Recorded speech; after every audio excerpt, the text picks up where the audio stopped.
Nu, tai aišku, ten aš net neinu, nes ten iš vis, ten dar net nenušienauta, nesutvarkyta. Tiesa, galiu parodyti, kad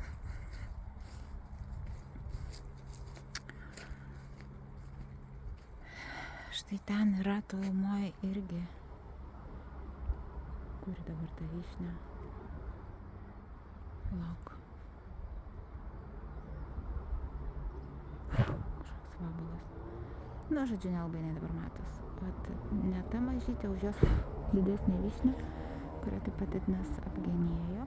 Ir dar va šitoj pievoje apžėlusiai buvo pora riešutmedis pradėjęs auti, nu, riešutų krūmas ir kažkoks dar medelis šalia, nu, toks krūmokšnis jau nemažas, tai Ednas irgi nupjovė, nes, nu, tiesiog, sakau, laukėje, vat viskas bus tada kaip čia. Čia jau pažiūrėkit, aš nežinau. Čia projektas kitiems metams. Va, bet čia bent jau, vat, žinokit, bent jau yra vat, atskiri dabar tie krūmukai ir nugenėti medžiai, bent jau, vat, žiūrėkit, kai ateini, bent jau atsiveria kažkokios erdvės yra, nes tai būdavo neįmanoma įeiti. Iš tą sodą buvo neįmanoma kojas įžengti, nes dalykas, aišku, žolės aukščiausias.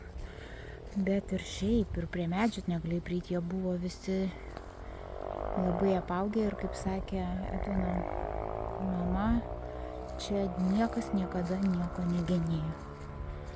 Tai jūs galite įsivaizduoti. Na, taip va. Gerai. Einu dabar aš prie savo toliau darbų.